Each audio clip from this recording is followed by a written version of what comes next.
Hola, ¿qué tal? Bienvenidos sean a esta primera edición del programa Entrevistarte, en donde realizaremos una serie de entrevistas para conocer un poco más el mundo profundo de las personalidades del mundo artístico. En esta ocasión contamos con una excelente madrina, María Magdalena Dávila Salinas, mejor conocida como Magda Dávila, artista plástica y visual. Magda, bienvenida. Ay, gracias a ti, Oscar, por estar aquí. A ver, cuéntanos un poco de tu historia. ¿Cómo inició Magda? ¿Cuál fue la primera vez en que Magda agarró un pincel o un lápiz o se acercó a las artes plásticas y visuales? El dibujo, la pintura. Sí, pues yo empecé siendo muy niña, porque en mi casa el ambiente siempre estuvo rodeado de arte. Mi padre solía dibujar, a mi madre era bailarina también, era maestra. Me comentabas hace rato de tu abuelo también, ¿no? Sí, mi abuelo fue ebanista y siempre lo veía dibujando, tenía una letra muy bonita y él diseñaba muebles de maderas finas y era como muy común estar siempre viendo diseños bellos, ¿verdad? Y pues te digo, mi papá dibujaba también y yo siempre quería imitarlo. Él se ponía a leer y yo me ponía a leer, así, ¿no? Esa era la tónica de la casa, había mucha lectura también. Pues en aquel tiempo ya había televisión, ¿verdad? Pero el caso es que estaba muy restringida porque era un poco estricto en el ambiente familiar, tratando de siempre de ser estar condicionado a trabajar en cosas que nos gustaran, pero que tuvieran que ver con bailar, con cantar, con dibujar, con leer, y pues así era, y así empecé. Después de tu bachillerato, decides estudiar la carrera de artes plásticas. ¿Por qué? Pues desde que, como te digo, desde que era niña yo decidí que iba a ser artista. ¿Ya lo habías decidido? Yo lo había decidido, y cuando la autoridad paterna y materna, más bien materna, me dice, tienes que hacer una carrera y pues vas a ir al magisterio, y yo no, no quería. Finalmente entré a la normal, pero no me gustó Y terminaste trabajando para el magisterio, ¿verdad? Finalmente, o sea, siempre he estado en la enseñanza, es algo muy extraño, ¿no? Pero dice mi madre, ¿qué te admiras? Si yo cuando te estaba esperando, yo iba a dar clase y así tú aprendiste, y sí me gusta mucho, me gusta enseñarla lo que yo sé hacer muy bien, lo mejor que pueda, y pues tratar de sacar un buen resultado, ¿verdad? ¿Fuiste a sacar tu ficha a la Escuela de Artes Plásticas? Sí, presenté mi examen y entré a los 17 años y pues hice mi carrera, y posteriormente ya terminé en el 83, y en el 84, que fue cuando tuve mi primera selección importante en una bienal, pues a partir de ahí ya considero que empezó mi trayectoria profesional. Solo que pues tú sabes, o sea, el ambiente y las estructuras institucionales no eran lo que son hoy. Y entonces no había ni internet, no había nada de eso, y pues era muy difícil accesar. El trabajo de promoción personal era más difícil. Pues es que tenías que hacerlo todo. Eso no ha cambiado mucho ahora. Sin embargo, hay programas que se trabajan a nivel federal, estatal, que ayudan, o universitario, que apoyan mucho la formación, la capacitación profesional de un artista. Y la promoción. Por supuesto, la difusión de su trabajo, pero antes no, o sea, te costaba, si mandabas a un concurso tenías que tú llevar la pieza hasta donde era, ¿no? Aguascalientes, al DF, etc. Era muy complicado y siempre ha sido muy costoso, ¿no? Egresada de la Escuela de Artes Plásticas Rubén Herrera en Saltillo. ¿Maestros importantes que te hayan dejado enseñanza y huella? Bueno, pues todos fueron importantes, pero recuerdo especialmente al maestro Bolaños, que es de la ciudad de Monterrey, en Nuevo León, y el maestro acuarelista Gómez Saucedo, porque él es un excelente dibujante. Y yo recuerdo perfectamente que con él empecé mis clases de dibujo con modelo. Entonces era una situación de enfrentarte a un reto con algo que tenías tú que interpretar de un retrato, por ejemplo, de una composición de figuras. Y pues a ellos lo recuerdo con mucha admiración y por la disciplina, ¿no? ¿Egresas y continúas con tu formación? Sí, claro, nunca dejé de trabajar. Incluso hoy todavía estás tomando el curso, sin diplomado, ¿verdad? Sí, todavía, es que no termino uno nunca.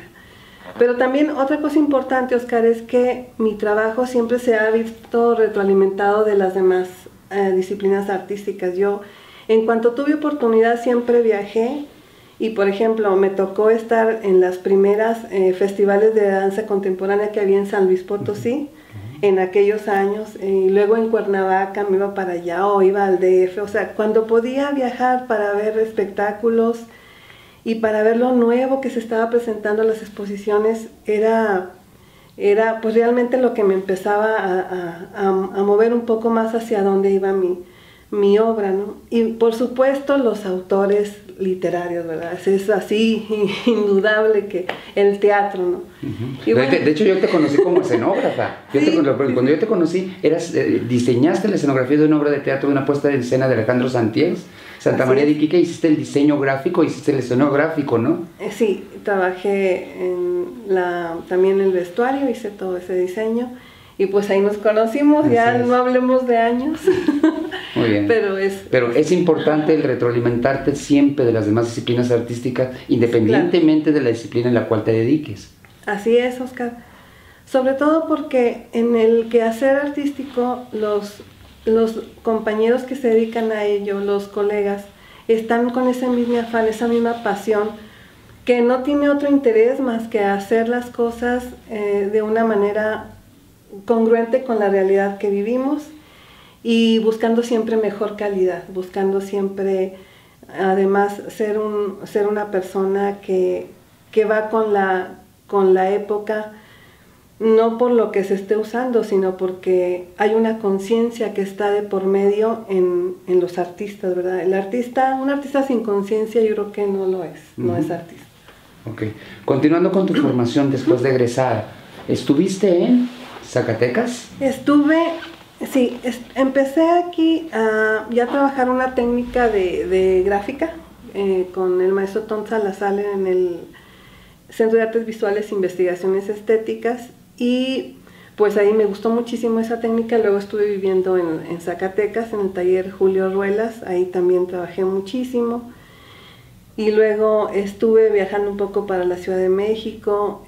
Siempre estaba haciendo talleres con maestros muy importantes, entre ellos recuerdo, por ejemplo, a Jesús Martínez de la Esmeralda, a Francisco Patlán, a Ismael Guardado, que hasta Salamanca, Guanajuato, allá estuve haciendo una residencia. ¿Con Toledo también estuviste? No, con Toledo no he estado, fíjate. Ha sido nada más he sido una admiradora de su trabajo mucho tiempo, pero no he estado para allá, para Oaxaca. Excelente, muchas gracias, Magda. Vamos a hacer una pequeña pausa para continuar con esta excelente entrevista que tenemos con Magda Dávila.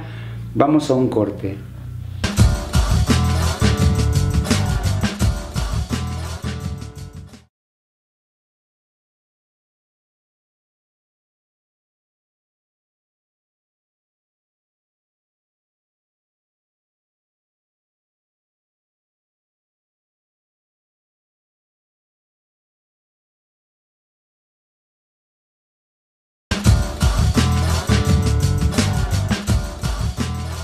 ¿Qué tal? Regresamos con esta magnífica entrevista y cálida con la artista plástica visual Magda Dávila, a quien estábamos hablando ahorita acerca de tu carrera. Todavía vamos a concluir un poquito acerca de eso, Magda. Una vez que empezaste a volar, como te decía hace rato, ¿qué sucedió contigo? ¿Hacia dónde se fue la dirección técnica y artística de Magda Dávila una vez que egresó y empezó a conocer todas las dificultades de un artista para poder ser conocido y promovido?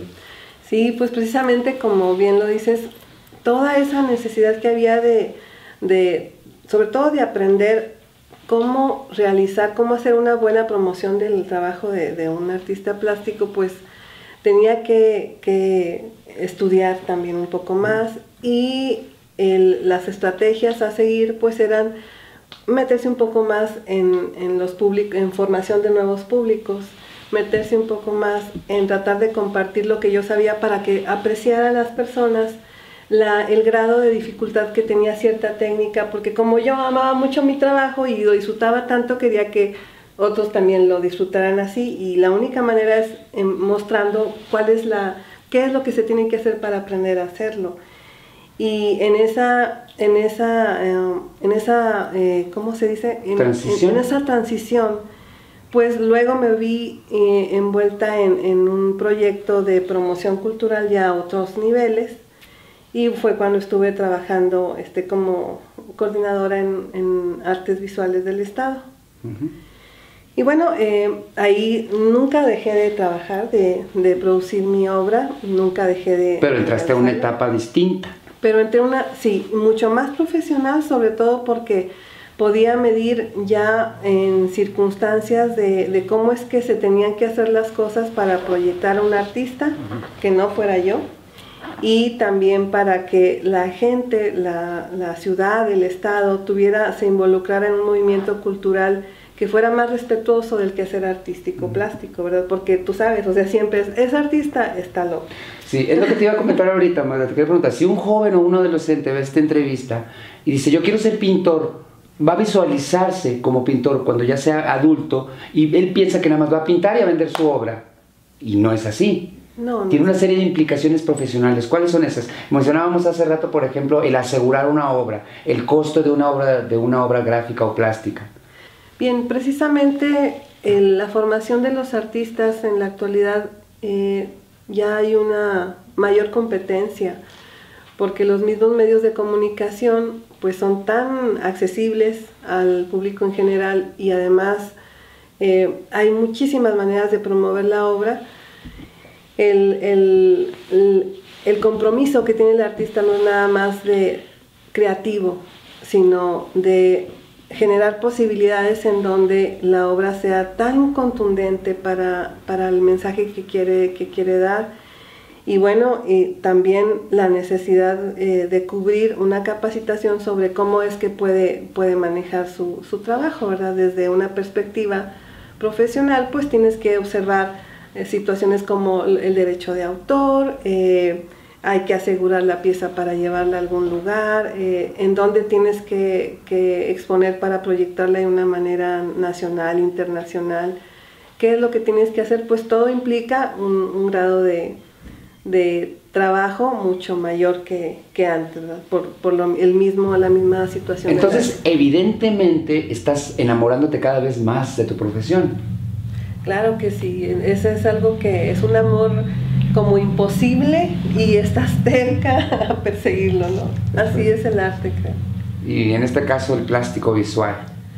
Sí, es de una pasión por buscar la manera de ser tan congruente con lo que piensas, con lo que sientes y con lo que quieres decirle a los demás, que cómo es que vives tu vida y cómo es que la ves.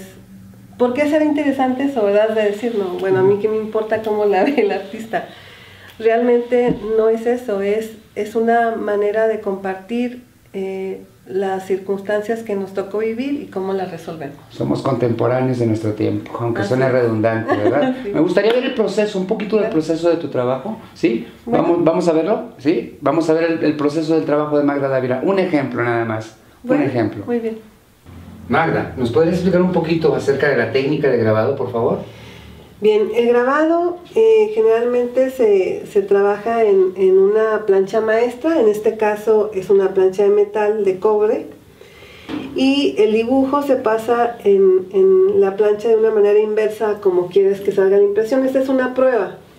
Y, es como si fuese el negativo. Exacto. Bueno, no el negativo, sino lo que está en el lado derecho sale al izquierdo, pero el negativo es diferente. Y bueno, aquí les puedo mostrar algunas herramientas como la ruleta de diferentes grosores, que nos dan algunas de las texturas que se pueden apreciar en el grabado. El grabado siempre nos da una sensación de profundidad, porque el dibujo tiene que ser muy preciso, y es el reto del grabado, que hay que pasar por una serie de pasos a seguir, de metodología, que tiene que cuidarse muchísimo, que todos se sigan al 100% para tener un resultado óptimo de la pieza. En este caso, por ejemplo, tenemos un árbol y un par de guitarras, unas manzanas. ¿Qué es lo primero que empieza a grabarse? ¿El fondo? No, se hace una composición general de toda la pieza, porque cada vez que se quema con el ácido para grabarlas, toda la línea, tiene una línea mucho más fuerte. Entonces, desde la primera vez se contempla toda la composición y poco a poco se van haciendo cada uno de los grises o acentuando más los negros. Entonces es por tono, por así decirlo. Así es por tonalidades, por claroscuro, y desde un principio se tiene muy clara la composición, cómo es que va a quedar hasta el final. Una vez que tengo grabada mi lámina, ¿qué sucede con el proceso? Cuando la lámina la plancha maestra está lista, entonces ya se procede a trabajar en la edición de la obra. En el caso del grabado, a mí siempre me gustó porque era una manera de llegar a más público con una pieza que quieres que más gente pueda accesar a ella. Y como además siempre me gustó también que el grabado, por su connotación de multireproducción, tiene mensajes que pueden ser muy contundentes porque necesita de un muy buen dibujo, etcétera. Entonces es una forma de expresar que es bastante noble por la circunstancia en que se crea, y es maravilloso, o sea. Claro. ¿Cuántas copias se sacan? ¿Las que tú quieras? Bueno, he llegado a sacar de una placa de cobre 1000 grabados en una ocasión que se hizo un libro, y es por la calidad de la pieza pueden tener muchísimas pruebas de edición. Hay una variante común en los grabados, casi en este caso no sé si sea prueba o sea, ¿es una prueba? Esa es una prueba, sí. Aquí todavía no están trabajadas muchas de las cosas. Cuando ya está lista la placa, ya hay que tener el papel adecuado para imprimir las tintas, se pasa por la prensa de rodillo y ahí ya sale. Okay. En este caso, el papel adecuado, ¿cuál es? Pues tiene que ser un papel que sea de 100% de algodón y hay de diferente gramaje.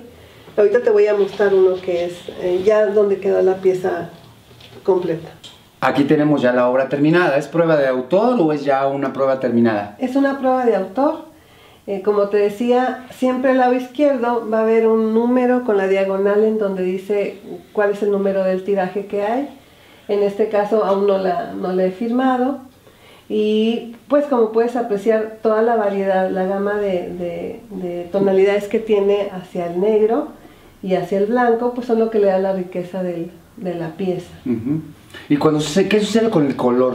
Cuando plasmas color, ¿son varias las impresiones de color por color? Sí, bueno, hay varias técnicas. Una puede ser en la misma placa. Algunos grabadores suelen hacer un juego de colores.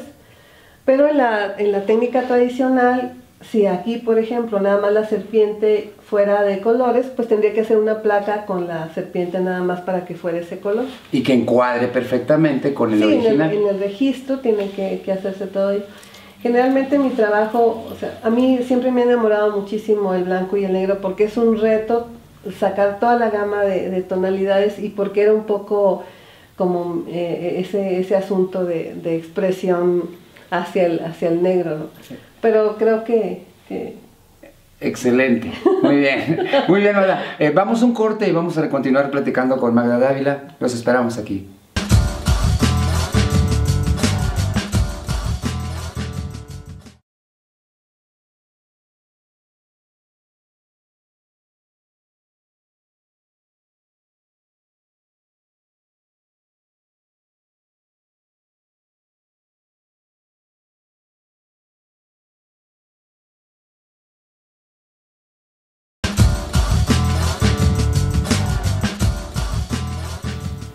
Muy bien, continuamos aquí con la entrevista a esta maravillosa artista gráfica plástica, Magdalena Dávila, mejor conocida como Magda Dávila. Estábamos planteándonos ahorita algunos cuestionamientos.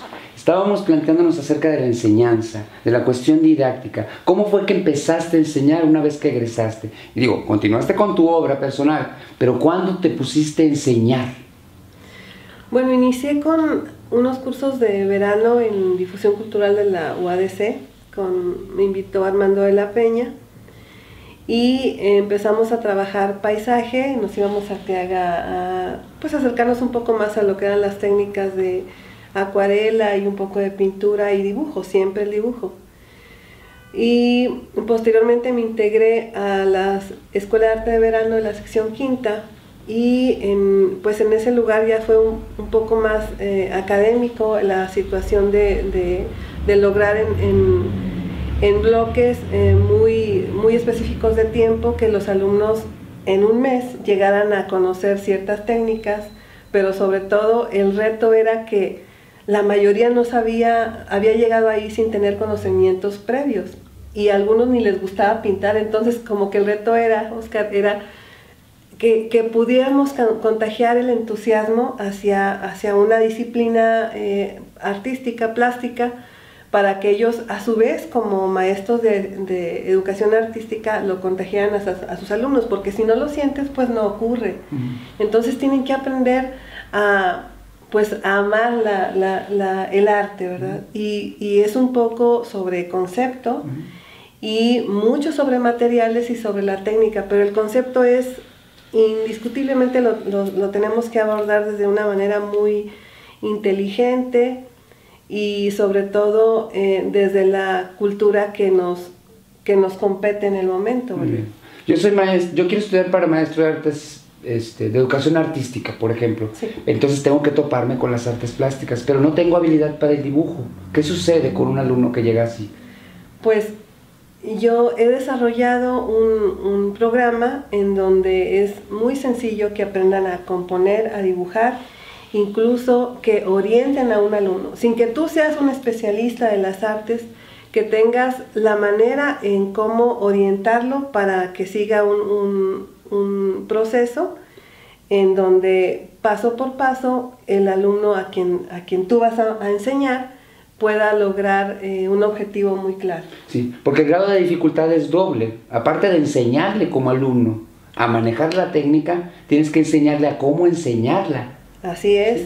Sí, ha sido, como te digo, ha sido un reto muy fuerte, pero la experiencia en todo lo que es el ámbito artístico me ayuda de muchas situaciones, de las otras disciplinas para llevar al alumno y orientarlo de modo que pueda aterrizar esa apreciación sobre el arte, porque finalmente está en la escuela por alguna razón, ¿verdad? Algunos están porque los mandaron y no tenían otra opción. Sin embargo, llega a suceder que se enamoran del arte y como te digo, o sea, el reto de enseñarles cómo enseñar y al mismo tiempo no del dominio de la técnica, pero sí aprenden los materiales y con eso es suficiente. Ya es una cuestión de cada uno de ellos si lo sigue haciendo, ¿no? ¿Tu experiencia de la enseñanza con niños, Magda? Es maravillosa. Con los niños aprende el uno embarradero, la pintura, sí, ¿no? Desde pues, preescolar me imagino que sí, es de todo. Lo que pasa es que es cada vez tan, no sé si sea por la misma experiencia de verlo desde perspectivas de la propia edad mía, de la propia experiencia y de cómo es que tenemos también que ubicarnos en el nivel de los niños, de los adolescentes, de los adultos muy jóvenes y de las personas que son mucho mayores y que puedan concentrar ese interés en una expresión plástica, ¿verdad? Leyendo un poquito tu currículum, vi por ahí que tuviste una experiencia de enseñanza de un taller con niños kikapús. ¿Nos puedes platicar un poquito de esa experiencia? Bueno, la referencia es que yo obtuve una beca para jóvenes creadores representando algunos de lo que hacían los kikapú en su cultura, situaciones de cómo cuando se casaban, cómo era que hacían sus fiestas religiosas, etc.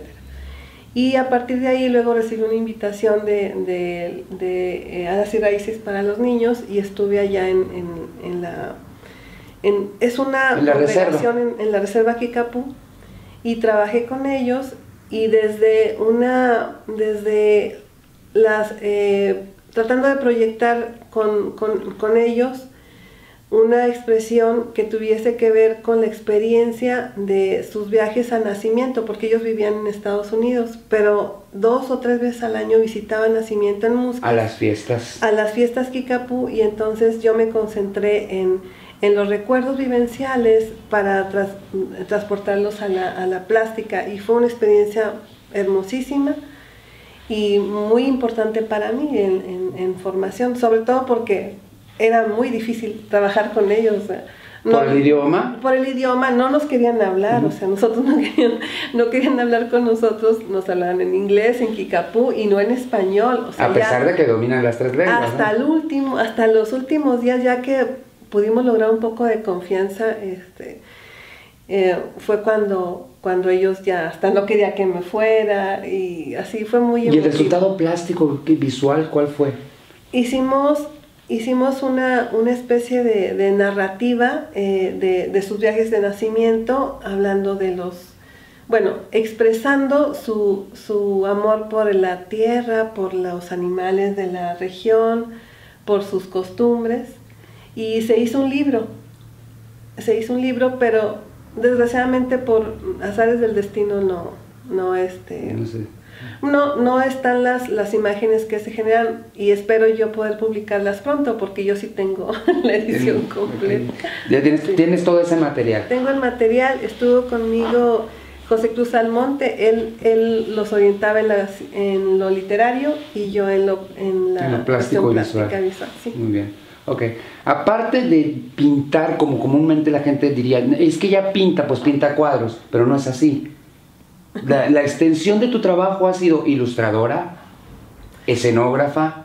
He sido diseñadora gráfica, he sido escenógrafa, he diseñado vestuario, iluminación, maquillaje, he trabajado como curadora en exposiciones. Escultora. Escultora, hice algunas esculturas, pero es algo que quiero volver a hacer pronto. Y últimamente he estado trabajando en otras expresiones de arte contemporáneo, como el performance, la instalación plástica, la expresión visual más bien, y en eso estoy, en un rubro que es necesario para mí abordarlo por la época que nos está tocando.